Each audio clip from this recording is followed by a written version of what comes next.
Hey guys, so it is day 27, and to say the least, it's been a little crazy today. So I don't know if I should necessarily say it was crazy, but it's been different.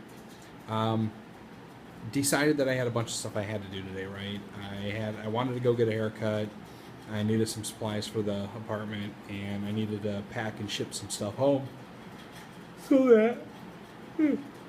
that it would get on its way and be there by the time I got home. Well, to say the least, shipping and receiving stuff in India has been quite an experience to the point of it's non-existent.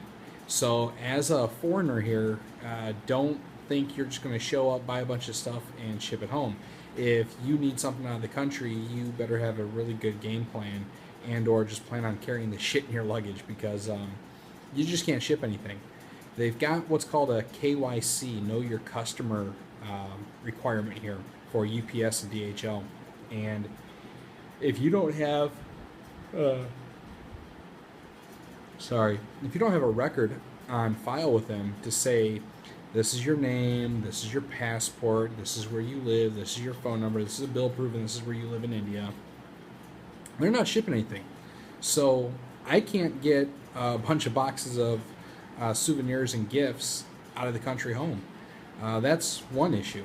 But so I was like, okay, all my tasks today, right? I was gonna go to the mall because I could get lunch, I can get cash out of the ATM, I can get supplies for the apartment, I can get the packing stuff done. I'm good. Get to the mall, and I'm like, okay, got cash, get some lunch, and getting lunch is always an experience in India, but getting lunch when you travel outside the country of the U.S. is, or any country that you reside in for that matter, is an experience. And to go into this, I was like, I don't want a sit down restaurant. I just need a cheap, quick, easy lunch, just something simple. So I was like, the mall's got a food court. I've seen it here before. So I go up to the fourth floor, go to the food court. I'm like, awesome. I'm gonna try something. And everything I looked at just wasn't appealing to me. But then I go to McDonald's, and anybody that's ever traveled outside of their native land knows that McDonald's varies from area to area, country to country. Hell, even in the U.S., McDonald's varies on what you can get between states. So I'm like, all right, I'll try some McDonald's, and I'm gonna post on Facebook some photos of the stuff that they offer on the Indian McDonald's menu, because their Big Mac is called the Indian Mac Chicken Maharashtra or something. And for all intents and purposes, it's very similar to the Big Mac, except for they actually put fresh slice of tomato on it. The Thousand Island was replaced with a very similar flavored dressing, but much more spicy. And then they use like these. It's not actual like chicken breast, but it's a chicken. It's a chicken patty of sort. It was good, but it was definitely different. Now, I will give them a lot of credit on one thing. The picture shows this nice presented Big Mac. When I got my Big Mac, it was a nice presented Big Mac. It looked like the picture. So the one thing India's got down is bootlegging that Big Mac. So I'll give them credit for that. But what else made the whole choice for to go to McDonald's was here they offer these spicy paneer bites. And the best way to describe them is think of um, a jumbo pizza roll, but with it's like it's a spicy corn mix. The best way, and actually what it really tastes like, is if you go to Chili's and you get their Southwest egg rolls. Take the filling from the Southwest egg rolls, put that into a pizza roll, a jumbo pizza roll. That's what McDonald's serves here. Honestly, it was actually kind of cool. I mean, it was really interesting to try that. So, it was definitely like, holy shit, that's what they have here. But so that was cool. Onwards. So going through the mall, they do not have hairstylist in the mall. Now they might have at Phoenix, but there was no master cuts. There was no hair salon. There was nowhere to get a haircut in the mall. So I'm looking shaggy, and I need a cut really soon. I'm gonna hopefully go around the corner. I think there's an actual barber shop here around the corner, not just some guy with a chair in the middle of the road cutting people's hair. I've got to get you a photo of that. That's interesting as hell here. Guys just have like little makeshift barber shops. They just put a chair in the road, they hang a mirror off a tree, and guys sitting there cutting hair. So there's another interesting tidbit about India. You just cut your hair on the side of the road. But no, what else happened was, and this was just buck wild. I come out of the mall, and I was at the mall a couple days ago, and I posted some photos on Facebook about some of the stuff that I found, and a couple guys wanted a few of the action figures, so I zipped back over to the mall. Again, part of the task list today. I zipped over to the mall to get some of the figures, and when I left the mall on a couple nights ago, right in front of the exit, all the taxis and all the rickshaws were there grabbing customers and taking them where they wanted to go because the mall was closing. But apparently that's a no park zone. And I come out of the mall and I see a rickshaw there. I'm like, cool, this guy will get me back to the apartment. And all of a sudden, I hear this guy just screaming his head off. And you see this cop sitting there like blowing a whistle directing traffic, and he's got a big stick, and it's a cane, a twitch, and all of a sudden this big dude had to be about another foot taller than this guy. So this dude's probably about 6'2". I mean, just big dude. Looks like a police uniform, but all brown, so I'm guessing maybe like a sergeant or something. Dude screaming. He grabs the stick out of the guy with the whistle, and he cocks back like he's just going to blast this rickshaw driver, right? And I mean, he's got that cane up, and he's just screaming his head off at this guy. And he starts pointing, he's yelling, he's like, "Ugh."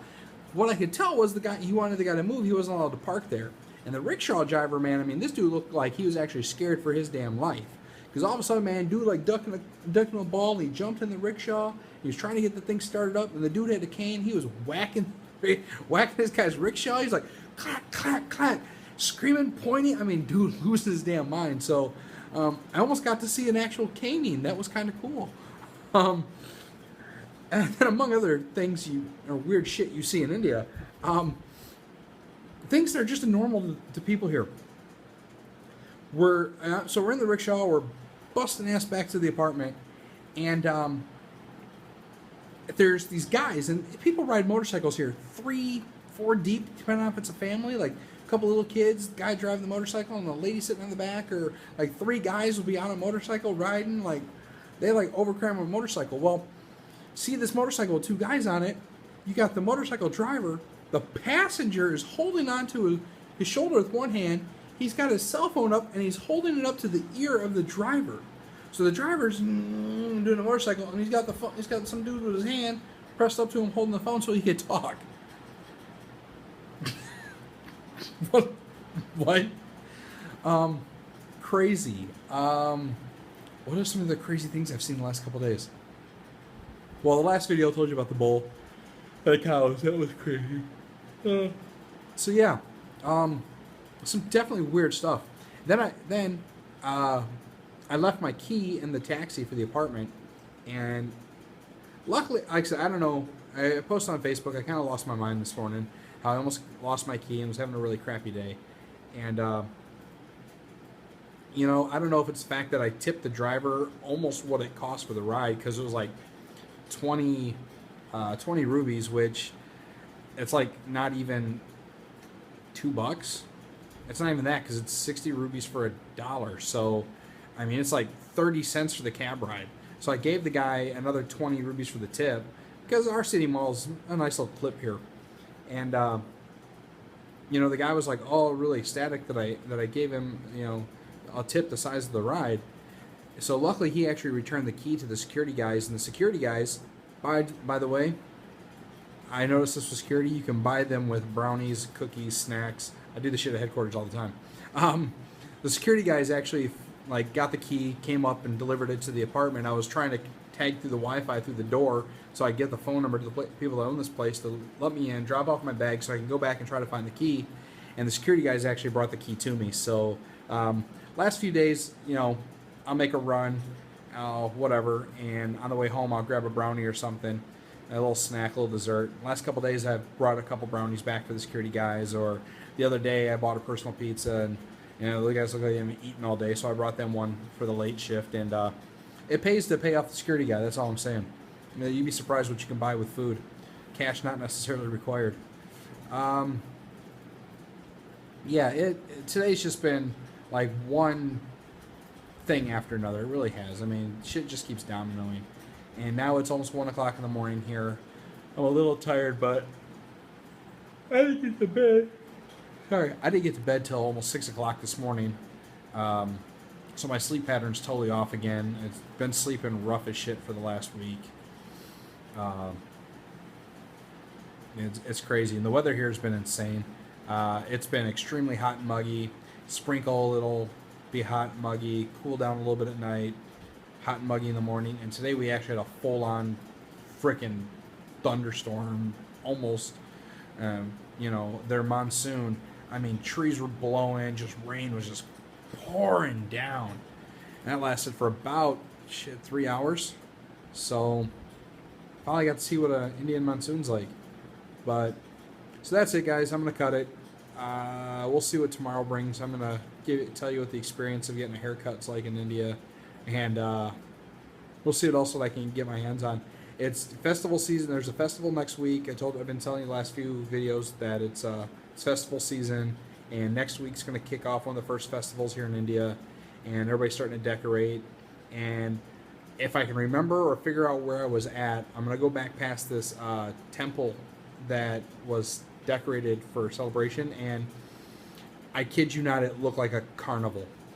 Black lights, blinking lights, rope lights, music blaring, like straight out carny decorations. And it's a temple where they worship. So if I get a chance without offending anybody and getting caned myself here, I'll try to get a video of the temple. But outside of that, we'll see what comes up. Subscribe to the channel, share the video, like the Facebook page, post comments, questions, whatever. I'd love to hear feedback of what you guys think of what I'm telling you and what you're hearing. So outside of that, we'll do the next video tomorrow. Catch you guys on day 28. Until then, have a good night.